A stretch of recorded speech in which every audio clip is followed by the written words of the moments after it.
Hello students, welcome to Enotalk classes, one step ahead for learning where we help you to achieve your goals. Students, last lecture में हमने discuss किया था Thompson model of atom के बारे में और उसकी ड्रॉबैक्स के बारे में. ओके, और इस लेक्चर में हम डिस्कस करने वाले हैं रदरफोर्ड मॉडल ऑफ एटम के बारे में और किस तरीके से रदरफोर्ड मॉडल ऑफ एटम ने जो ड्रॉबैक्स थी थॉमसन मॉडल की उसको कैसे रिमूव किया, उसकी एक्सप्लेनेशन किस टाइप से दी. इस लेक्चर में हम यही सब डिस्कशन करने वाले हैं. ओके, तो स्टार्ट करते हैं आज के लेक्चर को, Rutherford model of atom. Okay, जैसा कि आप देख सकते हैं कि यहाँ पर मैंने कुछ डायग्राम्स ड्रॉ किए हुए हैं जो कि रिलेटेड है रदरफोर्ड मॉडल ऑफ एटम से. ओके, फर्स्ट डायग्राम्स पर आप देखेंगे तो यहाँ पर जो डायग्राम मैंने बनाया हुआ है ये रिलेटेड है, यही है हमारा रदरफोर्ड मॉडल, या इसको हम बोल सकते हैं रदरफोर्ड स्कैटरिंग एक्सपेरिमेंट. क्या बोल सकते हैं? रदरफोर्ड स्कैटरिंग एक्सपेरिमेंट, या इसी को हम बोल सकते हैं Rutherford alpha particles scattering experiment. ठीक है, सभी इसी के ही नेम है. रदरफोर्ड मॉडल ऑफ एटम भी यही है और रदरफोर्ड स्कैटरिंग एक्सपेरिमेंट भी यही है और रदरफोर्ड अल्फा पार्टिकल स्कैटरिंग भी यही है, क्योंकि यहां पर हम अल्फा पार्टिकल्स का यूज करेंगे. ठीक है, तो रदरफोर्ड ने क्या किया? रदरफोर्ड ने 1911 में अपना ये मॉडल दिया. ठीक है, 1911 में रदरफोर्ड ने अपना ये मॉडल दिया और उन्होंने एक एक्सपेरिमेंट किया. ठीक है, उन्होंने क्या एक्सपेरिमेंट किया कि उन्होंने एक थिन शीट ली गोल्ड फॉइल की. ठीक है, किसकी ली? गोल्ड की.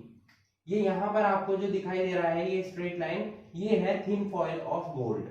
ठीक है, उसके बाद उन्होंने क्या किया कि इस थिन फॉइल ऑफ गोल्ड पर उन्होंने अल्फा पार्टिकल्स की बॉम्बार्डिंग कराई. बॉम्बार्डिंग मतलब बहुत सारे पार्टिकल्स का अटैक कराया. बॉम्बार्डिंग वर्ड का मतलब मीनिंग क्या है कि बहुत सारे रेज जो है, अल्फा पार्टिकल्स की जो रेज है उनकी बॉम्बार्डिंग मतलब अटैक कराया इस थिन गोल्ड फॉइल पर. ठीक है, इतना क्लियर हो? अब ये अल्फा पार्टिकल्स आए कहां से? जो अल्फा पार्टिकल्स है वो रेडियो एक्टिव एलिमेंट्स जो होते हैं वो उनको एक्सटेंड करते हैं. ठीक है, वहां से वो पैदा होते हैं. कहां से? जो रेडियो एक्टिव एलिमेंट्स होते हैं. ठीक है, यहां पर रदरफोर्ड ने जो रेडियो एक्टिव एलिमेंट जो यूज किया था उस रेडियो एक्टिव एलिमेंट का नेम क्या है? रेडियम. इसको हम किससे डिनोट करते हैं? Ra से. ठीक है, जैसे बहुत सारे एलिमेंट्स आपने पढ़े हुए हैं, मैग्नीशियम, क्लोरीन, सोडियम, तो उसी तरीके से रेडियम भी एक एलिमेंट होता है और ये रेडियो एक्टिव एलिमेंट होता है. ठीक है, इससे क्या है? अल्फा पार्टिकल्स निकलते हैं.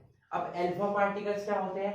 देखिए, आपने हीलियम पढ़ा हुआ है, हीलियम का एटम पढ़ा है 2He4.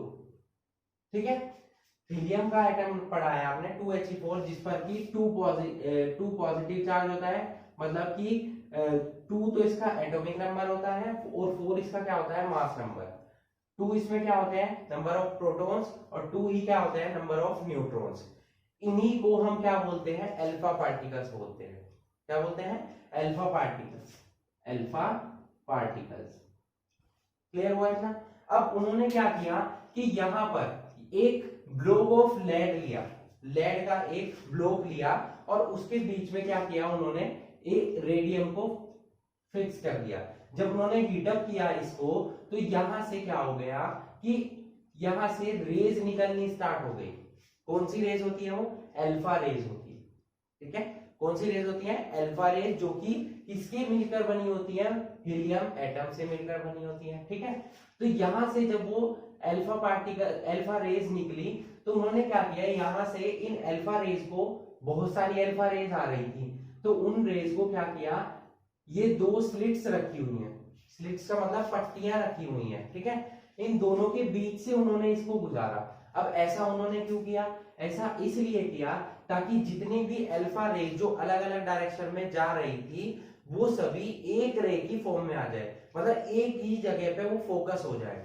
ठीक है, ऐसा इसलिए किया. तो जब बहुत सारी रेज यहां से आ रही थी, अब यहां से तो वो जा नहीं पाएंगी क्योंकि यहां से वो टकराएंगी, तो वो टकराने के बाद सारी एक रेज में ही फॉर्म हो जाएंगी, एक रे में कन्वर्ट हो जाएंगी और यहां से वो बीच से जो स्पेस है दोनों स्लिट के बीच का, उसके बीच से निकल जाएंगे. ठीक है, ये जो स्पेस आपको दिखाई दे रहा है दोनों स्लिट्स के बीच का, इसके बीच से वो निकल जाएंगे।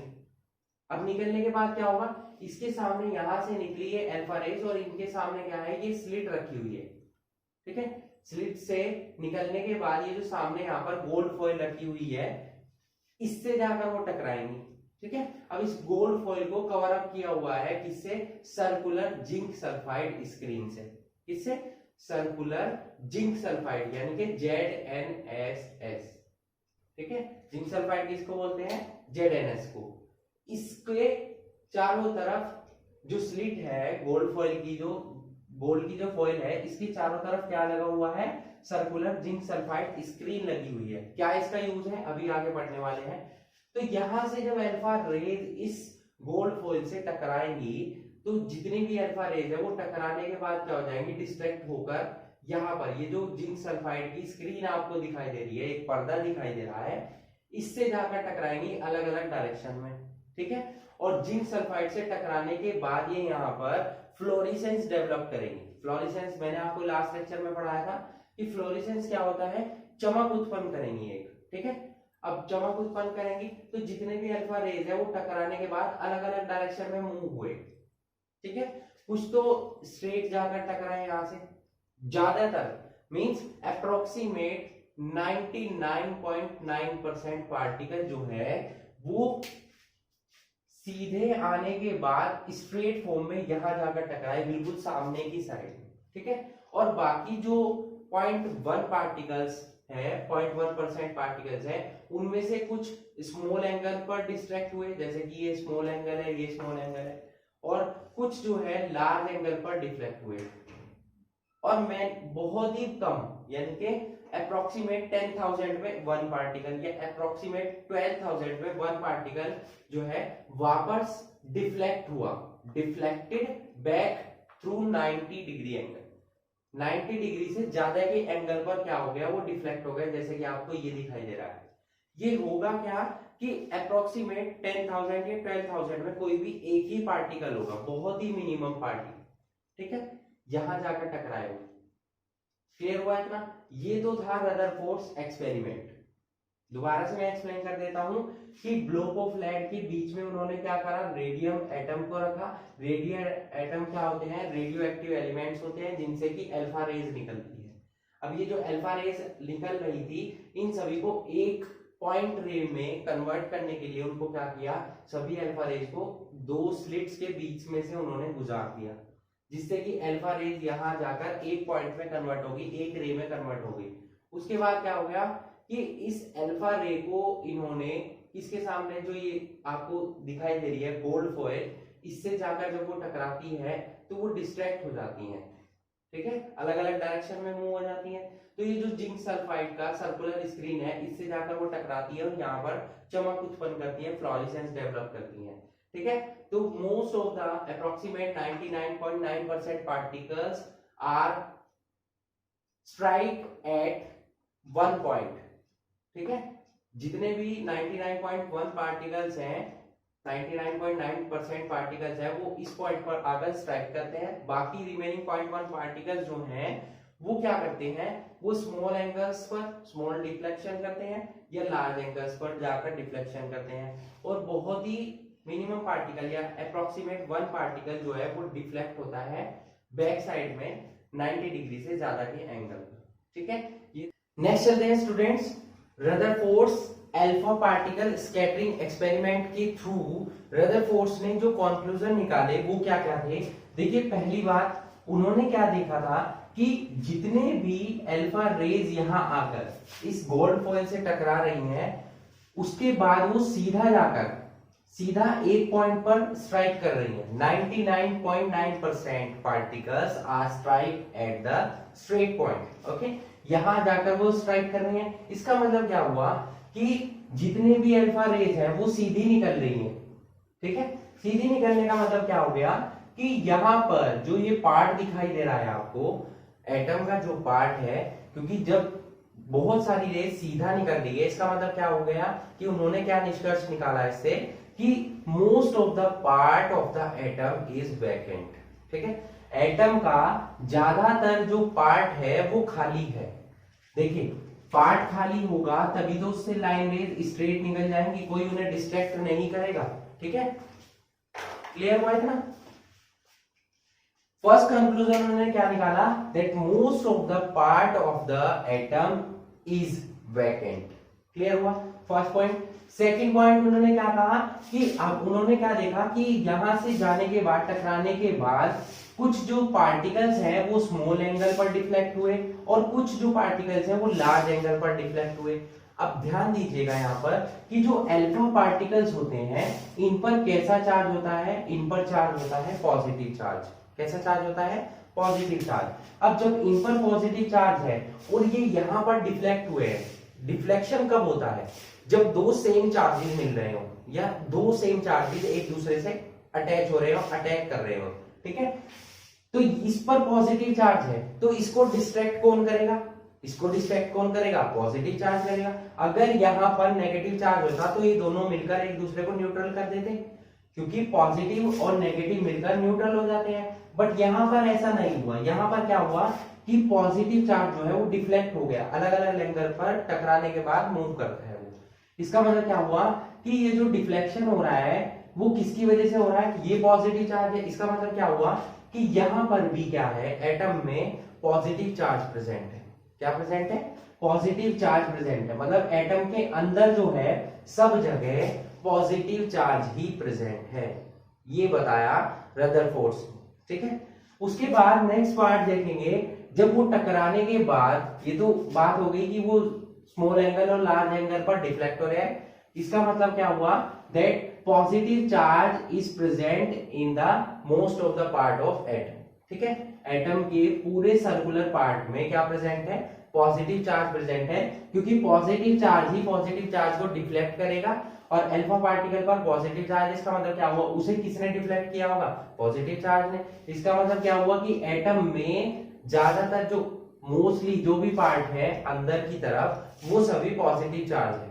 ठीक है, अब नेक्स्ट उन्होंने क्या देखा एक्सपेरिमेंट में कि यहां से जाने के बाद अल्फा रेज ये तो हो ही रही थी, सामने टकराई, कुछ स्मॉल एंगल कुछ लार्ज एंगल पर डिफ्लेक्ट हुई, और very few particles means 1 particle in 12,000 particles, लगभग 12,000 पार्टिकल में से कोई एक पार्टिकल क्या हुआ, डिफ्लेक्ट होकर बैक साइड में ही आ गया। 90 डिग्री के एंगल से बड़े एंगल पर वो डिफ्लेक्ट हुआ यहाँ पर। इसका मतलब क्या हुआ कि उसको कौन डिफ्लेक्ट करेगा? भाई ये पॉजिटिव चार्ज है तो उसको डिफ्लेक्ट कौन करेगा? पूरी तरीके से कौन डिफ्लेक्ट करेगा? मतलब पूरी तरीके से मोड़ देगा। जहां पर एक पॉजिटिव चार्ज का बहुत बड़ा पार्ट प्रेजेंट हो। ठीक है, ये पार्ट साइज में तो छोटा होगा लेकिन हैवी होगा। ठीक है, साइज में छोटा होगा बट किस टाइप का होगा? हैवी टाइप का होगा, जिसने कि भाई इसमें इतनी पावर होनी चाहिए कि वो दूसरे पॉजिटिव चार्ज को वापस भेज दे उसी के रास्ते पर। ठीक है, भाई आपको कौन डिस्ट्रैक्ट कर देगा? जिसमें आपसे ज्यादा पावर होगी। तो इसका मतलब क्या हो गया कि ये पॉजिटिव चार्ज को वापस भेज रहा है कि जिस रास्ते से आया उसी रास्ते से चला जाए। तो इसका मतलब क्या हुआ कि यहाँ पर क्या होगा? पॉजिटिव चार्ज प्रेजेंट होगा। यहाँ पर जो मेन सेंटर में जो है, रदरफोर्ड ने बताया कि सेंटर में, एटम के सेंटर में small heavy positively charge particle present है। ठीक है, यहाँ पर न्यूक्लियस के सेंटर में small heavy positively charge present है। ठीक है, कैसा चार्ज है वो? पॉजिटिव चार्ज है। और उसी small heavy positively charge part को हम एटम का क्या बोलते हैं? न्यूक्लियस बोलते हैं। रदरफोर्ड ने उस small heavy positively charge body को, हम क्या बोल सकते हैं इसको? Small heavy positively charge body, उस पॉजिटिव चार्ज बॉडी को उन्होंने, रदरफोर्ड ने क्या नेम दिया? न्यूक्लियस नेम दिया है। ठीक है, तो यहां से इस तरीके से रदरफोर्ड स्कैटरिंग एक्सपेरिमेंट के थ्रू किसकी डिस्कवरी हुई? न्यूक्लियस की। तो ये कंक्लूजन थे रदरफोर्ड एक्सपेरिमेंट के। फर्स्ट कंक्लूजन क्या था? क्योंकि बहुत सारी लाइट रेज सीधी निकल रही है, it means that most of the part of the atom is vacant. ठीक है, because of small alpha rays are deflected at small angle and large angle, it means that we know that positive charge will be deflected by positive charge. Hence in the atom all the parts present in the middle is in the form of positive charge। ठीक है, वो किस form में होगा? Positive charge की form में होगा। Next conclusion क्या है? Since in the alpha particle scattering experiment Rutherford sees that, उन्होंने क्या देखा कि very few particles are deflected back। ठीक है, it means that there is a very small heavy positively charged body present in the center of the atom and this center is known as nucleus। okay, clear हुआ इतना? तो ये conclusion थे। उसके बाद Rutherford's, यहां पर आपने देखा कि नीचे दो डायग्राम दिखाई दे रहे हैं, इनसे उन्होंने क्या एक्सप्लेन किया? वही सब जो ऊपर दिखाया गया है। सपोज हमारे पास एक सिंगल एटम है जिसकी हम बात कर रहे थे अभी तक, उसमें क्या है कि बीच में कहीं भी सब जगह पॉजिटिव चार्ज ही होगा। तो इलेक्ट्रॉन्स कहाँ होंगे? इलेक्ट्रॉन्स उसके बाहर चारों तरफ चक्कर लगा रहे होंगे कंटिन्यूअस वे में। ठीक है, तो यहां से क्या होगा? अल्फा रेज आई, तो सीधी निकल गई। कुछ मैंने क्या कहा था? मोस्टली सीधी निकल जाएंगी, कोई डिफ्लेक्शन नहीं होगा। तो वो यहां दिखाया गया नो डिफ्लेक्शन। कुछ लार्ज डिफ्लेक्शन हुआ, कुछ स्मॉल डिफ्लेक्शन हुआ और कुछ बैक साइड में डिफ्लेक्ट हो गई। ये तो सिंगल एटम की बात हुई। और अगर बहुत सारे एटम प्रेजेंट हो, ग्रुप ऑफ एटम हो, तब भी यही कंडीशन होगी। Most of the alpha rays are goes straight. Okay, वो सीधी चली जाएंगी और कुछ लार्ज एंगल पर डिफ्लेक्ट होंगी, कुछ स्मॉल एंगल पर, और कुछ न्यूक्लियस से, ये जो पॉइंट आपको दिखाई दे रहे हैं बीच में, ये सभी क्या है? इन एटम्स के न्यूक्लियस है जो कि सेंटर में प्रेजेंट होते हैं। न्यूक्लियस से टकराने के बाद वो डिफ्लेक्ट हो जाएगी बैक साइड में। ठीक है, क्लियर हुआ? तो ये सिंगल एटम और ये ग्रुप ऑफ एटम्स किस तरीके से शो कर रहे हैं Rutherford's alpha particle scattering experiment को, इन दोनों डायग्राम्स में ये दिखाया गया है। क्लियर हुआ? अब यहाँ पर रदरफोर्ड्स एक्सपेरिमेंट तो कंप्लीट हो जाते हैं। अब इन रदरफोर्ड्स एक्सपेरिमेंट के बेसिस पर कंक्लूजन दिया रदरफोर्ड ने, वो सभी मैं आपको बता चुका हूं। अब इन्हीं के बेसिस पर रदरफोर्ड ने अपना एक मॉडल दिया। जैसे थॉमसन ने मॉडल दिया था एटम का, रदरफोर्ड्स ने भी क्या दिया? एक मॉडल दिया, और उसका नेम क्या है? Rutherford's nuclear model of atom. ठीक है, क्या दिया उन्होंने? Rutherford's nuclear model of atom. ये क्या था? ये जो हमने पढ़ा है ये है Rutherford's alpha particle scattering experiment. ये तो उन्होंने एक्सपेरिमेंट किया और इस एक्सपेरिमेंट से जो कंक्लूजन निकले उनके बेसिस पर उन्होंने अपना एक मॉडल दिया, मॉडल के बारे में बताया। ठीक है, उन्होंने क्या बताया कि जो एटम है उसमें दो मेन पार्ट होते हैं। ठीक है, एक मेन पार्ट, पहला मेन पार्ट क्या होता है? फर्स्ट मेन पार्ट उसमें होता है न्यूक्लियस, और सेकंड मेन पार्ट क्या होता है? Extra nuclear part. ठीक है, यहां आप देख सकते हैं फर्स्ट पार्ट क्या होगा उसका? न्यूक्लियस, और सेकंड पार्ट का हो जाएगा एक्स्ट्रा न्यूक्लियर पार्ट। अब न्यूक्लियस मैंने आपको समझा दिया क्या है? Small heavy positively charge body present in the centre of the nucleus. Nucleus clear हुआ क्या होता है? ठीक है, small heavy positively charge body present in the centre of the atom. Extra nuclear part क्या है? देखिए, मेन पॉइंट जो सेंटर में प्रेजेंट होगा वो पॉजिटिव चार्ज होगा, और बाहर का जो पार्ट होगा उसमें भी क्या प्रेजेंट होंगे? सब जगह positive charge, and the electrons are revolving around the circle. जो एटम का बाहर का पार्ट है उसके चारों तरफ क्या हो जाते हैं? एटम में बीच में तो पॉजिटिव चार्ज है, उसके चारों तरफ क्या है? इलेक्ट्रॉन रिवॉल्व होते रहते हैं। ठीक है, ये समझ में आया? उसके बाद उन्होंने क्या बताया? अब ये इलेक्ट्रॉन कैसे रिवॉल्व कर रहे हैं? इसके चारों तरफ इलेक्ट्रॉन जो है सभी पार्ट में रिवॉल्व नहीं करते, सभी चारों तरफ चक्कर नहीं लगाते, ये उन्हीं पार्ट्स में चक्कर लगाते हैं जहां पर इनकी एनर्जी उस पार्ट के इक्वल होती है। और जिस पार्ट में इलेक्ट्रॉन रिवॉल्व करते हैं उन पार्ट्स को हम क्या बोलते हैं? ऑर्बिट्स बोलते हैं। ठीक है, ऑर्बिट्स बोलते हैं। और जिन परफेक्ट ऑर्बिट्स में इलेक्ट्रॉन चक्कर लगाते हैं उनको हम क्या बोलते हैं? शेल्स बोलते हैं। ठीक है, इतना क्लियर हुआ? तो ये था Rutherford's nuclear model of atom, जो कि रदरफोर्ड्स ने अल्फा पार्टिकल स्कैटरिंग एक्सपेरिमेंट के बेसिस पर दिया था कि भाई एटम में दो मेन पार्ट होते हैं, एक तो न्यूक्लियस और दूसरा एक्स्ट्रा न्यूक्लियर पार्ट। ठीक है, न्यूक्लियस का मतलब हो गया सेंटर में पॉजिटिव चार्ज प्रेजेंट होगा और बाहर भी चारों तरफ पॉजिटिव चार्ज ही होगा और इलेक्ट्रॉन जो है चारों तरफ चक्कर लगाएंगे फिक्स्ड ऑर्बिट्स में। ठीक है, इतना क्लियर हुआ। ये बिल्कुल ऐसा ही मॉडल हो गया जैसे कि हमारा सन जो है सेंटर में प्रेजेंट होता है। ठीक है, सन जो है सेंटर में प्रेजेंट होता है स्पेस में और उसके चारों तरफ जितने भी प्लैनेट्स है वो चक्कर लगाते रहते हैं। सेम इसी टाइप से मॉडल हो गया आपका। ठीक है, इतना क्लियर हो गया आपको मॉडल में।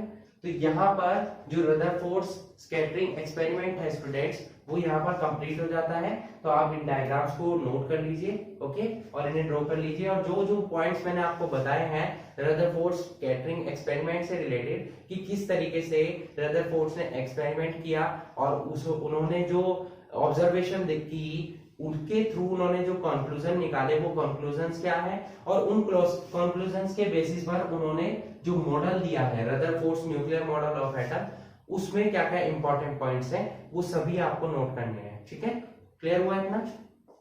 So please note it. Okay students, next अब हम चलते हैं इसकी ड्रॉबैक्स पर।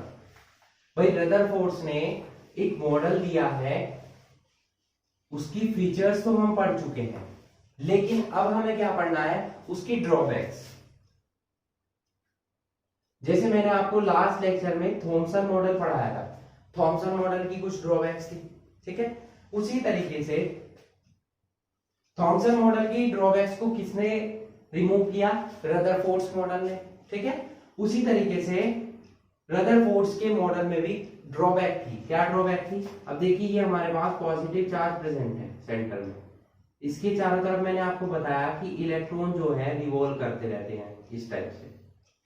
ठीक है, पॉजिटिव चार्ज जो है इसके चारों तरफ इलेक्ट्रॉन, अगर ये एक इलेक्ट्रॉन है ये रिवॉल्व कर रहा है, इस तरीके से बाहर आ रहा है। ठीक है, इस तरीके से ये बाहर आ गया, इस तरीके से रिवॉल्व करता रहता है। तो इलेक्ट्रॉन क्या है भाई, हम जो वर्क करते हैं कुछ टाइम कंडीशन के बाद क्या होता है, जब तक हमारी बॉडी में क्या है एनर्जी है उस टाइम तक हम वर्क कर पाते हैं। ठीक है, उसके बाद क्या होता है हमें दोबारा से फूड की रिक्वायरमेंट होती है, एनर्जी की रिक्वायरमेंट होती है। सेम उसी तरीके से रदरफोर्ड के जो मॉडल था ड्रॉबैक क्या थी, रदरफोर्ड ने क्या बताया कि इलेक्ट्रॉन जो है सर्कुलर ऑर्बिट में चक्कर लगाते रहते हैं और जब ये चक्कर लगा रहे हैं तो इनके बीच में जो एक फोर्स डेवलप हो रहा है। ठीक है, सेंट्रीफ्यूगल फोर्स जो है भाई पॉजिटिव चार्ज की चारों तरफ नेगेटिव चार्ज चक्कर लगा रहा है तो दोनों के बीच में कौन सा फोर्स लग रहा है? सेंट्रीफ्यूगल फोर्स जो इसके सेंटर की तरफ जा रहा है। तो इलेक्ट्रॉन की जब ये रिवॉल्व करता रहेगा बार बार वर्क करता रहेगा तो इसकी एनर्जी डाउन होगी कभी ना कभी।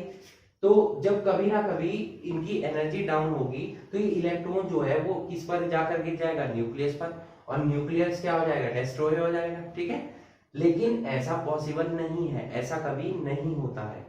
तो यहां पर ड्रॉबैक क्या थी कि it could not explain the stability of atom। Rutherford ने जो मॉडल दिया है उसकी मेन ड्रॉबैक क्या थी कि वो एटम की स्टेबिलिटी को एक्सप्लेन नहीं कर पाया। भाई जब इलेक्ट्रॉन जो है चारों तरफ उसके चक्कर लगा रहा है उसकी एनर्जी डाउन होगी तो एक कंडीशन ऐसी आएगी कि वो न्यूक्लियस पर जाकर गिर जाएगा। ठीक है, तो क्या होगा, जो हमारा एटम है वो डिस्ट्रॉय हो जाएगा पूरी तरीके से, और ऐसा कभी होता नहीं है, कोई भी एटम डिस्ट्रॉय नहीं होता है। इसका मतलब क्या हुआ कि एटम तो स्टेबल है, बट रदरफोर्ड का जो एक्सपेरिमेंट है वो इस स्टेबिलिटी को एक्सप्लेन नहीं कर पाया, क्योंकि उनके अकॉर्डिंग जो हम देख रहे हैं उसके अकॉर्डिंग इलेक्ट्रॉन डाउन पोजीशन पर गिर जाएगा जाकर सेंटर पर और एटम क्या हो जाएगा? डिस्ट्रॉय। बट ऐसा नहीं होता है। इसका मतलब क्या हुआ कि जो एटम है उसकी स्टेबिलिटी को एक्सप्लेन नहीं कर पाया जो हमारा रदरफोर्ड मॉडल था। तो ये मेन ड्रॉबैक थी रदरफोर्ड मॉडल की, that it could not explain the stability of atom. अब इस ड्रॉबैक को कौन रिमूव करेगा? जो इसके बाद मॉडल आएगा। इसके बाद मॉडल आया बोहर्स मॉडल ऑफ एटम। ठीक है, जो कि हम आपको नेक्स्ट लेक्चर में पढ़ाने वाले हैं। ओके, तो आप रदरफोर्ड मॉडल को नोट कीजिए, उनके डायग्राम्स ड्रॉ कीजिए और इसकी अच्छे से प्रैक्टिस कीजिए। नेक्स्ट लेक्चर में मैं आपको पढ़ाने वाला हूं next model which is Bohr's model of atom. Okay student, so that's it for today. Hope you enjoyed the video and thanks for watching.